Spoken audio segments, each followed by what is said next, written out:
aluno, iniciando mais uma aula. Essa é a nossa aula de revisão para a nossa avaliação presencial de número 2. Então, eu selecionei os temas mais importantes cobrados nas últimas provas, tá bom? É claro que todo assunto ele é importante, uma leitura geral, mas com foco nesses tópicos que nós vamos mencionar aqui no nosso material. Então, vamos ao nosso slide aqui que eu preparei para a prova de vocês, tá? Revisão da P2. Primeiro tema que eu vou falar sobre ele é sobre auditoria pública versus auditoria privada, tá? Qual é o foco de abrangência aqui de auditoria pública versus auditoria privada? Olha, a auditoria pública, ela vai focar nos órgãos do setor público.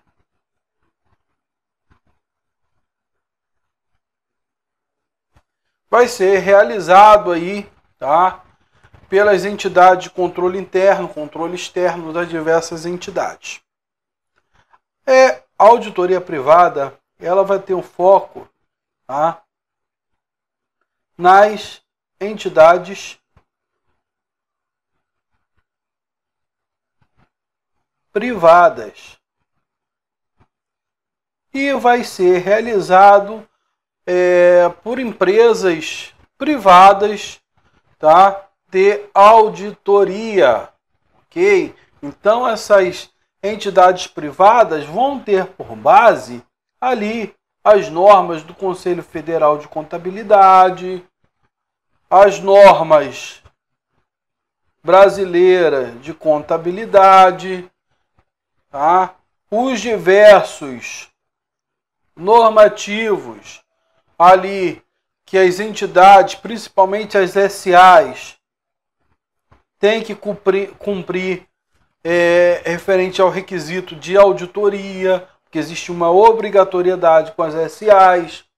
A auditoria do setor público, o que ela vai abranger? Ela vai abranger as NATs, as normas do Tribunal de Contas da União, as NAGs, as normas da Controladoria Geral da União, as NBC TSP, normas brasileiras de contabilidade técnica do setor público, as chamadas ISAI, ISAI 100, ISAI 200, 300, e aí a gente tem uma série de ISAI aqui, tá bom? Então, essas auditorias públicas vão ser realizadas por órgãos públicos e órgãos que fazem parte do sistema de controle interno e controle externo, ok? E esse é o nosso próximo tema que nós vamos dividir. Então, qual é o nosso foco de estudo? Aqui, ó, auditoria pública, tá? Baseada em normas das ISAIs, das NBC-TSP, das NATs, das NAGs, tá? Que são normas, essas ISAIs, ela vem ali das normas advindas das normas internacionais, as NBCs, TSP, advém aí de uma convergência internacional para nacional, as NATs, as NAGs, as normas dos órgãos de controle interno, tá? Inclusive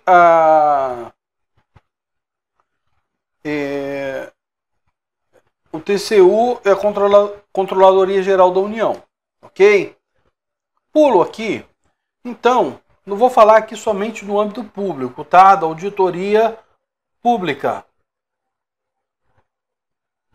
Ela pode se classificar ainda em auditoria interna e auditoria externa, tá? A auditoria interna vai se dar no âmbito do mesmo poder. Cuidado com isso aqui. E a auditoria externa vai ser exercida de um poder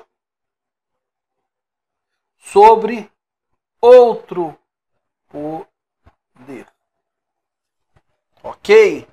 Cuidado, por quê? Porque as questões de prova costumam trocar essa palavra poder, tá, por órgão, por entidade, e não é verdade. Quando eu tenho, tá, uma auditoria dentro do poder executivo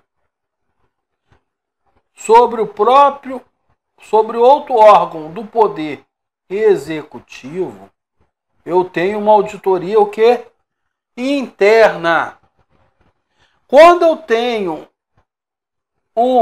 por exemplo, uma auditoria do poder legislativo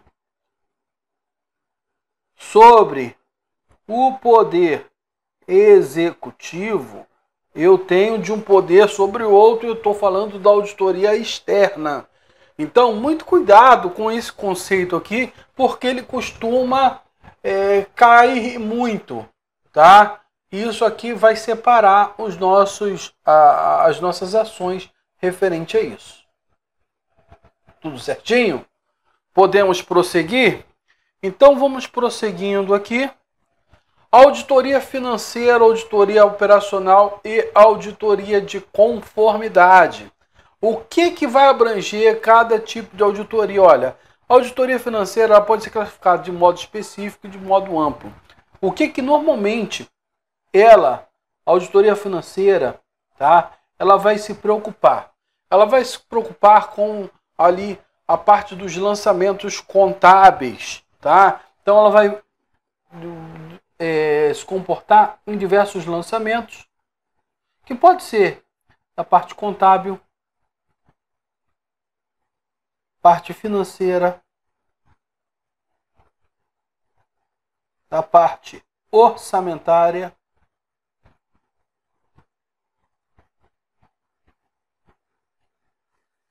a auditoria financeira vai preocupar em analisar, tá, a situação financeira das demonstrações contábeis. Basicamente isso. Ok? Quando vocês ouvirem falar já da auditoria operacional, a auditoria operacional ela não vai olhar para essas demonstrações em regra. Ela vai olhar, tá, para os aspectos de funcionamento daquela entidade. E aí, normalmente, vem algumas palavras os chamados ES, tá? Que são eficiência,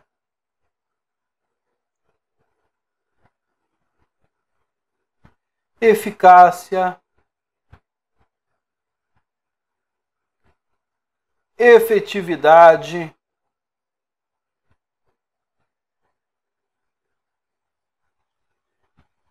o que mais? Tem até mais palavras aqui que vai ligar ao operacional. A auditoria operacional está muito ligado para ajudar o que? O controle interno.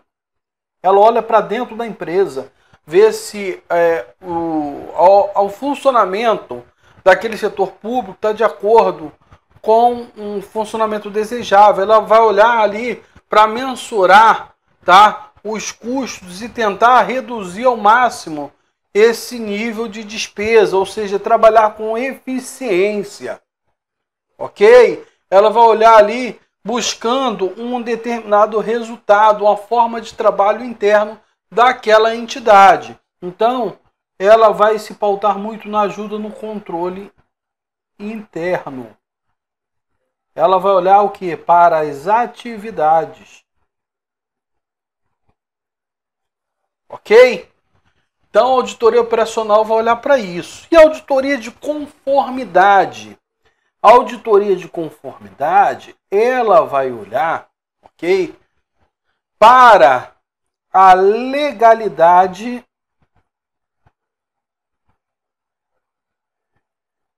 e legitimidade das ações tomadas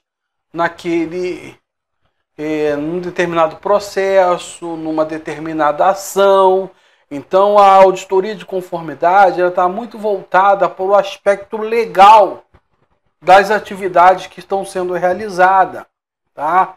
Se aquela ação está em conformidade com a norma, tá? Então, ela vai verificar se há uma conformidade conformidade com as normas. Ok? Certinho? Então não tem como a gente confundir esses três tipos. Eu sei que a gente viu nas nossas aulas que existem outros tipos de auditoria, como auditoria de TI, do Intelligence e outras mais. Mas eu estou focando nessas principais que costumam cair. Tá bom? Claro que vocês não vão deixar de olhar as outras, mas isso aqui tem que saber. Tá? E outro aspecto que eu enumerei aqui é o seguinte. Eu vou até marcar de outra cor.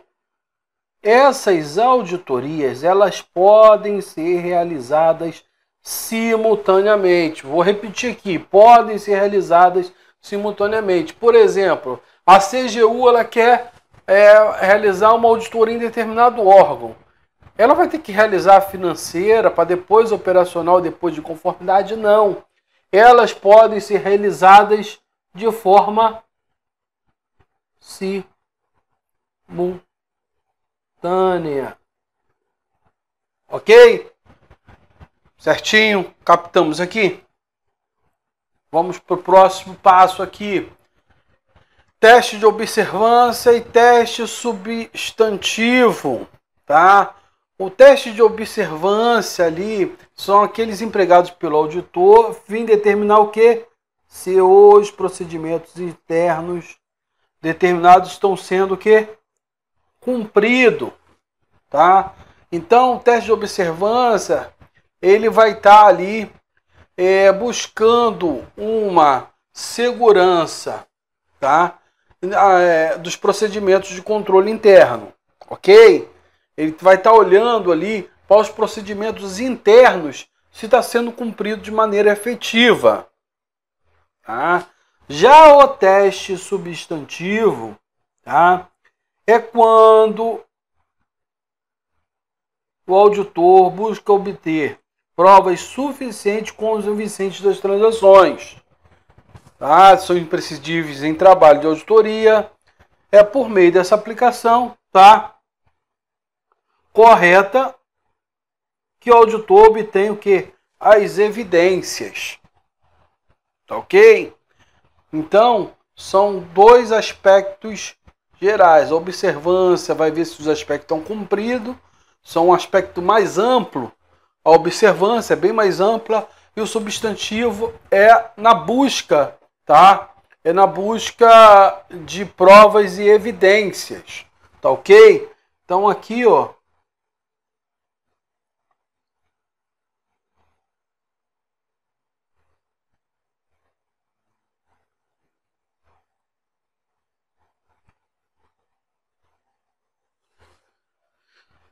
E aí a gente segue aqui, tem um quadrozinho aqui, tá? Falando sobre alguns aspectos do teste de observância e dos testes substantivos. Teste de observância, teste de assinatura, de aprovações, exame documental, teste de segregação de funções, teste de salvaguarda, integridade numérica, teste da documentação de inquérito, aplicação de questionário, conferência de cálculo, exame em contagem física, algo mais amplo, normalmente algo exteriorizado ali a determinado processo. Tá? Já o substantivo ele vai mais a fundo, ou seja, é exame de contagem física, circulação, conciliações, exames dos documentos originais, conferência de cálculo, exame de escrituração, exame de registros auxiliares, inquérito, investigação minuciosa, correlação de informações e observações. Tá bom? Isso aí a gente extraiu lá da nossa apostila. E aí, eu vou falar um pouquinho aqui sobre um dos tópicos que é muito importante. O planejamento da auditoria. Tá?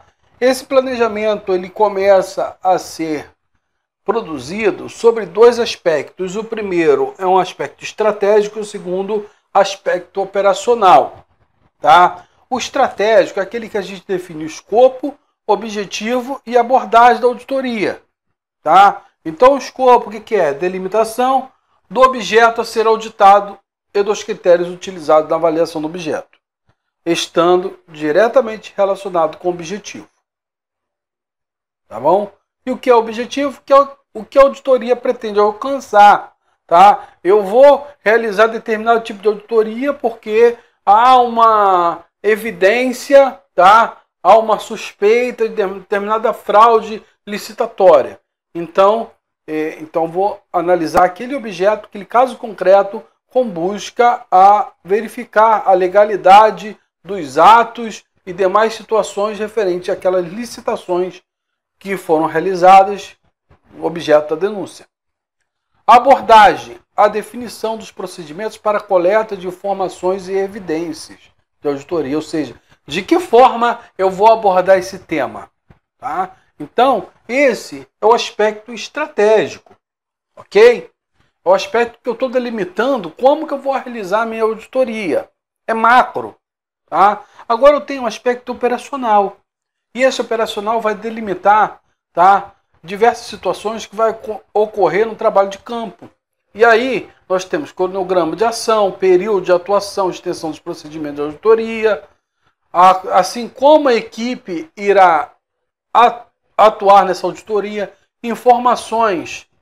Essas informações são organizadas e formalizadas em um documento chamado Plano ou Projeto de Auditoria, que é o documento final dizendo como que nós vamos realizar essa auditoria, que vai balizar a nossa etapa de execução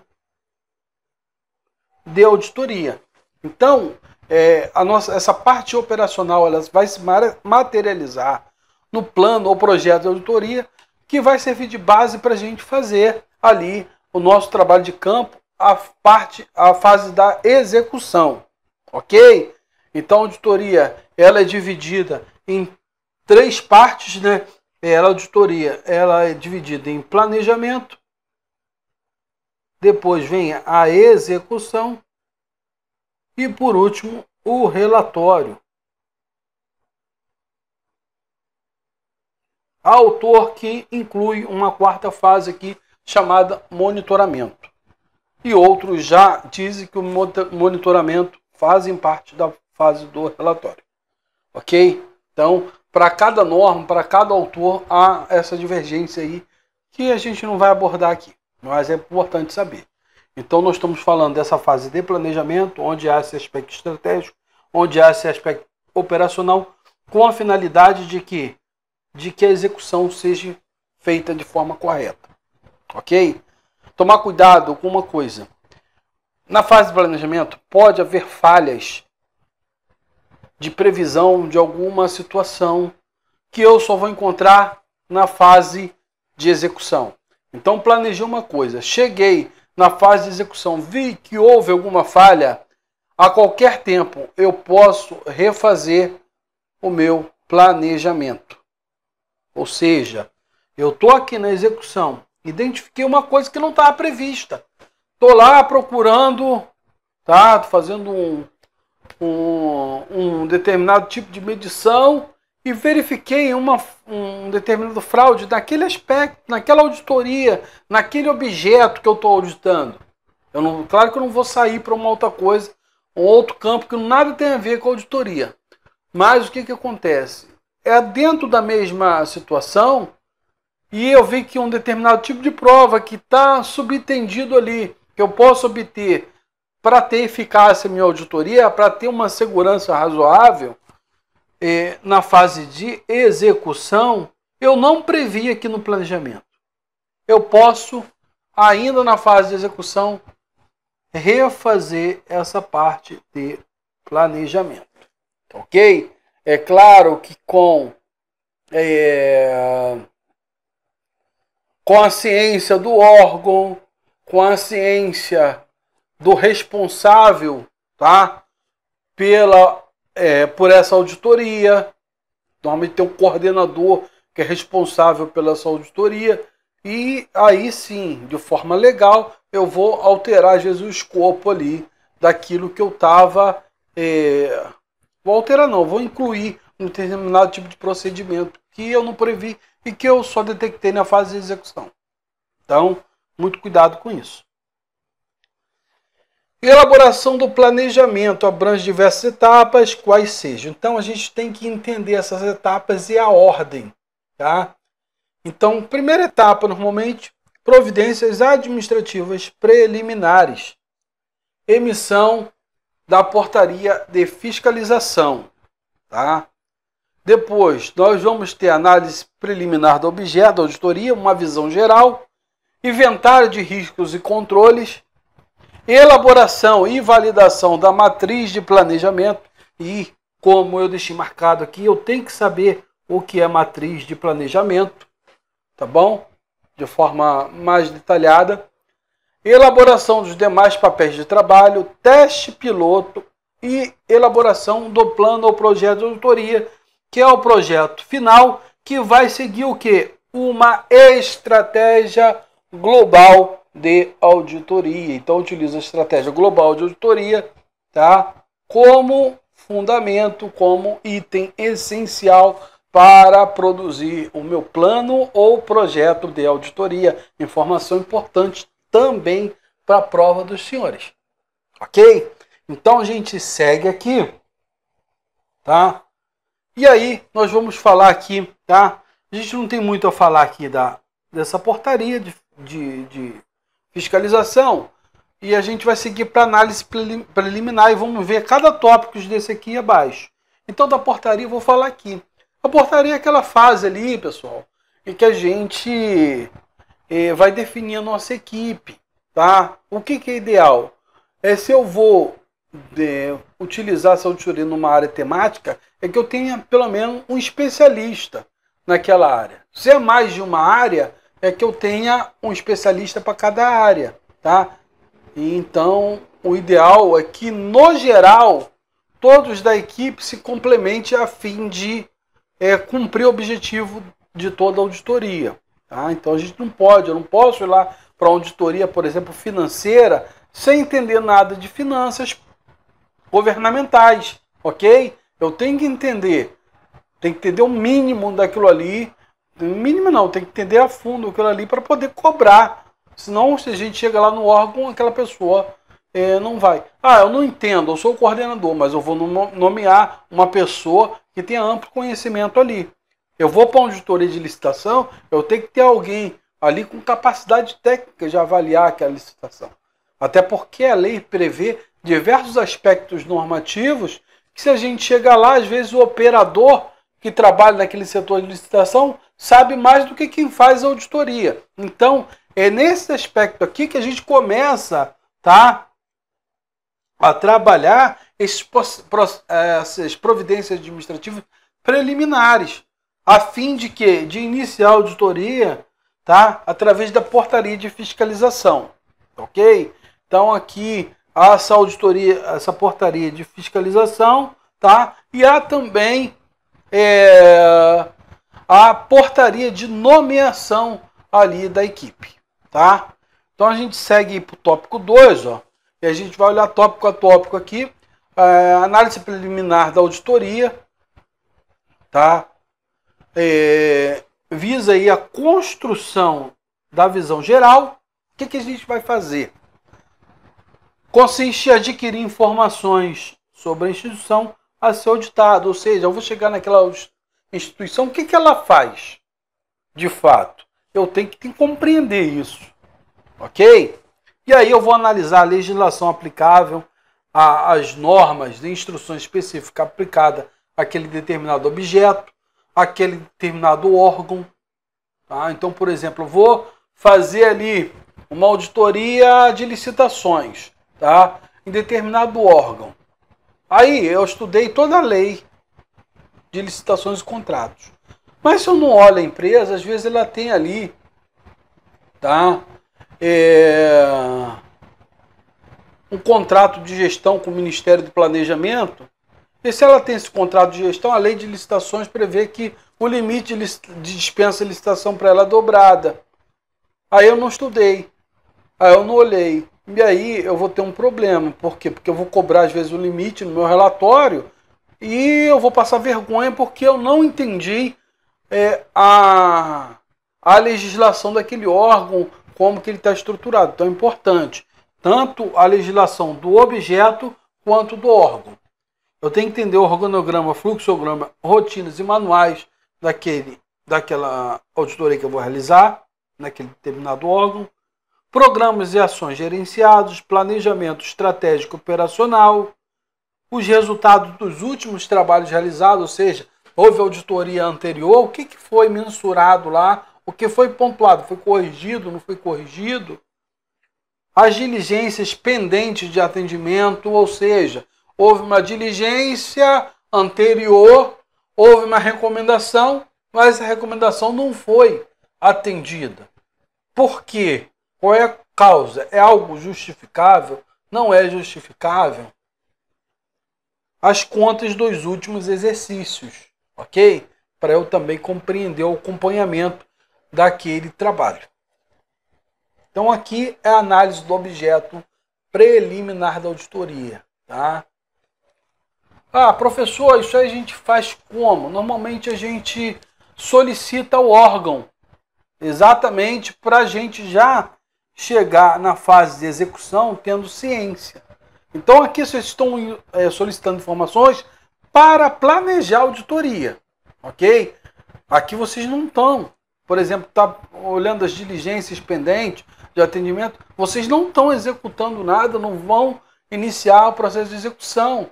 Vocês só estão verificando o que foi feito e o que não foi feito para poder chegar no local de trabalho, ou então na fase de planejamento, mesmo à distância, e poder fazer essas pontuações, tá? Essas verificações. Inventário de riscos e controle. De acordo com as NATs, normas do Tribunal de Contas, o inventário de riscos e controle avalia o grau de asseguração dos controles internos das organizações, para que a execução de suas atividades e princípios constitucionais da administração pública seja obedecido, conforme o Manual de Gestão de Riscos. O risco de auditoria é a possibilidade de ocorrência de evento que afete adversamente os seus objetivos. Destaca a importância do planejamento, pois ele deve reduzir o risco de auditoria a um nível aceitavelmente baixo, minimizando possíveis distorções no seu resultado. Então, o risco deve ser aceitavelmente baixo. Por quê? Porque eu não posso realizar uma auditoria em que eu tenho um risco de errar muito grande. Isso pode impactar ali, ou seja, o meu relatório ele pode ser tão diferente que pode impactar a imagem daquele setor público e eu gerei um relatório totalmente adverso. Então, já tem que ir na fase de planejamento, minimizar todos esses riscos de erro. Ou seja, o risco tem que ser aceitavelmente baixo. Ok? Aí eu sigo, pessoal, para a matriz de planejamento. Tá? Então aqui a própria apostila vai dizer que é uma atividade relevante na construção do planejamento de auditoria, pois apresenta em forma de quadro um resumo das informações relevantes do planejamento, o problema e as questões de auditoria. Ela torna o planejamento mais sistemático e dirigido, facilitando a comunicação de decisões sobre a metodologia, auxiliando a condução dos trabalhos de campo. Então, ela auxilia o quê? Na condução dos trabalhos de campo. Muito importante isso aqui, pessoal. Muito importante mesmo, tá? É tão importante que eu vou utilizar um marca-texto aqui, tá bom? Auxilia na condução do trabalho de campo, tá bom? A matriz deve ser válida inicialmente por especialistas na área, em seguida pelos gestores da instituição ou programa auditado. O quadro 1 a seguir demonstra como é uma matriz de planejamento. Tá? Então, eu vou dar uma olhadinha, nós vamos ver o que é uma matriz de planejamento de fato, para não ter dúvida. Tá? Então, a matriz de planejamento, o que eu tenho que saber? Que é uma atividade relevante na construção do quê? Do planejamento da auditoria. Tá? É um resumo das informações relevantes do planejamento. E ela auxilia onde? No trabalho de campo. Importantíssimo. Tá? Aqui eu tenho uma matriz de planejamento. Aqui eu vou delimitar, ó, questões, subquestões de auditoria, tá? Especificado aí por termos-chave, escopo de questão, critério, período de abrangência, atores envolvidos, abrangência geográfica, informações requeridas, identificar as informações necessárias para responder a questão da auditoria, fontes da informação, identificar as fontes dessa informação. Como que eu vou requerer? Eu vou requerer ela de forma presencial, eu vou requerer através de um e-mail. Como que eu vou identificar? Através de um sistema, tá? A quem eu vou solicitar? Procedimentos de coleta de dados, identificar como vai ser feita essa coleta, aquilo que eu tinha acabado de falar, mas fica aqui. De forma presencial, de forma eletrônica e por aí em diante. Tá bom? Procedimento de análise de dados, como que eu vou analisar esse dado que eu coletei? Limitações, tá? Estratégia metodológica, acesso das pessoas a pessoas de informação. O que eu tenho de limitação para buscar essas informações? Ok? O que a análise vai permitir dizer? Então, o que eu tenho que ter como resultado nessa análise? Então, esse plano de auditoria visa, esse plano, olha, essa matriz de planejamento visa conduzir ali, a facilitar ali o meu trabalho de campo. Por quê? Porque eu tenho tudo em mão e eu tenho, com a matriz de planejamento em mão, consigo dar um norte à minha auditoria. Aqui a gente vai dizer que é um documento essencial para o processo de auditoria, pois perpassa a etapa do planejamento e é utilizado na etapa de execução. Ou seja, ela é realizada na etapa de planejamento, mas, na verdade, a utilização dela vai ser na fase de execução, ou seja, ela vai ser realizada, ela vai ser construída na fase de planejamento e vai ser utilizada na execução. Fase em que o plano será executado, elaborado até a sua última coluna na fase de planejamento e é utilizada a partir da coluna procedimentos na fase de execução. Embora não seja o documento obrigatório, aqui não é obrigatório, tá bom, pessoal? Então, os órgãos de controle utilizam a matriz de planejamento para garantir que todo o processo seja abarcado no planejamento. Com a matriz de planejamento elaborada, é possível definir os instrumentos de coleta de dados que serão utilizados durante a execução da auditoria, podendo ser entrevista, questionário, grupo focal, observações diretas. Esse instrumento deve ser testado pela equipe com a realização do teste piloto. Então, o teste piloto, pessoal, na verdade, ali o momento que a equipe vai testar aqueles tipos de procedimentos, ok? Permite ainda conferir a premissas iniciais acerca do funcionamento do objeto auditado, a qualidade e a confiabilidade dos dados. Plano ou projeto de auditoria. A gente vai ver que tudo que a gente viu anteriormente vai se resumir nesse plano ou nesse projeto. Ou seja, é aqui que é materializado toda a fase de planejamento. Por fim, ocorre, tá, o plano ou projeto de auditoria, que resume a natureza do trabalho a ser realizado, os resultados que se pretende alcançar. Ok? Bem como estabelece a motivação para se investigar determinado problema. Ou seja, ela abrange informações, conhecimento adquirido ao longo da informação do planejamento. Basicamente, o plano do projeto de auditoria é que vai formalizar, de fato, a fase do planejamento. É o produto do planejamento. A gente vai ver diversas frasezinhas que vai dizer a mesma coisa. É a documentação das informações obtidas, elaborada durante a fase do planejamento. Vários conceitos que levam para o mesmo direcionamento. Deve mostrar a motivação para ser investigado determinado problema da auditoria com enfoque e metodologia específica. E aí a gente tem aqui uma figura para ilustrar o plano de auditoria, tá bom? Deixa eu ver, acho que ela está aqui na frente. Está aqui, ó.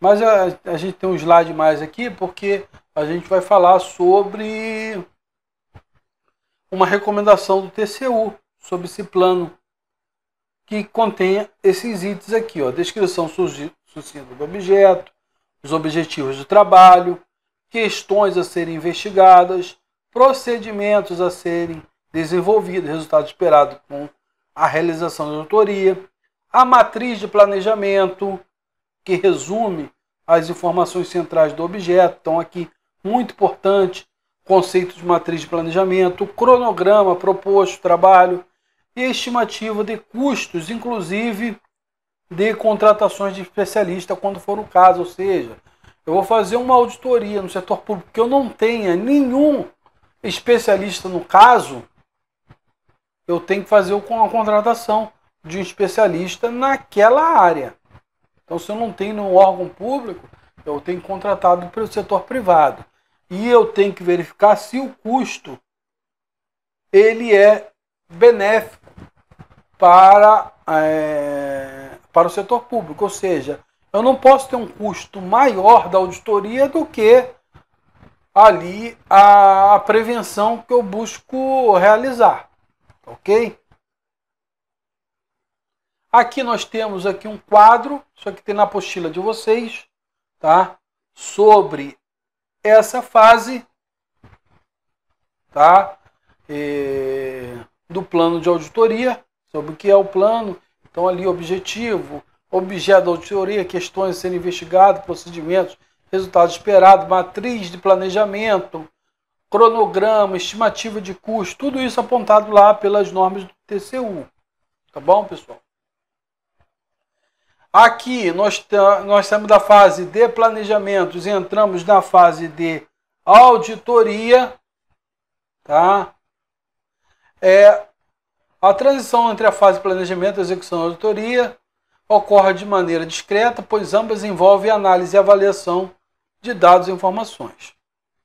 A avaliação do objeto de auditoria na fase de planejamento, que se estende até a conclusão da fase de execução. De acordo com a Controladoria Geral da União, Araújo afirma que a execução é a fase de aplicação dos procedimentos de auditoria, objetivando a obtenção de provas e evidências.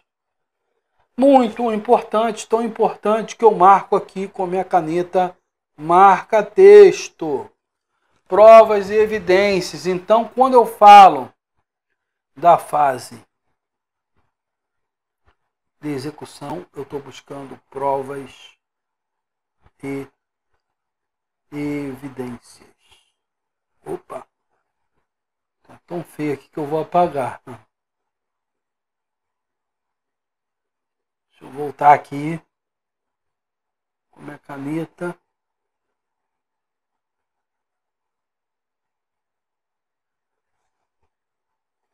Ok? Provas e evidências. Ficou melhor agora. Que deverão constar no relatório de auditoria, ou seja, essas provas e evidências são para balizar a confecção do relatório de auditoria. Então, na fase de execução, olha o que foi planejado, tá? Para servir de base de como eu vou realizar a minha auditoria em busca dessas provas e evidências que vão servir de materialização para a construção do meu relatório. Ou seja, para que o meu relatório seja fundamentado, tá bom? Ou seja, para que esses exames sejam fundamentalmente realizados. Ou seja, eu tenho um fundamento. Eu busquei ali, eu estou apontando determinado achado, eu estou apontando determinada divergência, tá? Então, essa divergência está sendo de acordo com um determinado documento. Ela está documentada de acordo com os papéis de trabalho, tá? Basicamente isso, pessoal. Então, a gente tem diversos fatores ali na fase de execução mas ali na fase de execução tem que entender de forma geral que eu estou buscando provas e evidências. Tá? E aí, quando eu estou buscando determinadas provas e evidências, às vezes eu vou me enquadrar e achar ali determinadas situações que eu vou ver uma não conformidade com a norma. Quando eu tenho uma não conformidade com a norma, eu tenho um achado de auditoria. E esse achado pode ser o quê? Positivo ou pode ser negativo. Ok? O achado positivo, pessoal, e aí eu vou trazer a caneta para vocês, ó. O positivo, opa, deixa eu voltar aqui. O positivo vai apontar o quê? Boas práticas de gestão. Ok? Aí, nós temos o achado negativo. O negativo vai revelar o quê? Impropriedades e irregularidades. E aí, segundo as NATs, o que é impropriedade? São falhas de natureza formal, que não resulte prejuízo horário. Tá? O que são irregularidades? São práticas no ato de gestão legal, ilegítimo, antieconômico, infração à norma legal, regulamentar de natureza contábil, financeira, orçamentária, operacional, patrimonial, dano ao erário e diversas outras coisas. Então tem que saber. Então o que é um achado? Algo que não está de acordo com a norma, tá bom? Não está de acordo com aquilo que eu estou buscando, com um relatório, um relatório aplicável, um procedimento aplicável ao setor público. E se ele tem natureza formal, é impropriedade. Se ele tem um ato de gestão ilegal, legítimo, antieconômico, por aí em diante, é irregularidade. Tá? Então, isso aí é o quê? O aspecto que? Negativo do meu achado. Tá? Por quê? Porque o positivo está lá em cima. Ó. Ele vai apontar o quê? Para boas práticas de gestão. Então, positivo aponta para boas práticas, já o negativo para impropriedades e irregularidades. Ok? Basicamente é isso que nós temos aqui. Se vocês se aterem a esses aspectos, é claro que tem que estudar os demais aspectos, mas vocês têm grande chance de se darem bem nessa prova. Tá? Então dê uma olhada geral em outras situações. Faça uma revisão geral de uma leitura responsiva. Se atenham principalmente a esses fatos que a gente enumerou aqui. E aí eu desejo boa prova a todos. Desejo que todos venham se dar bem aí na prova. Espero que ninguém fique para a P3, porque a P3 normalmente vem discursiva e dá um trabalho a mais aí, tá bom? Então, boa sorte a todos. Até, se Deus quiser, a aprovação de todos aí.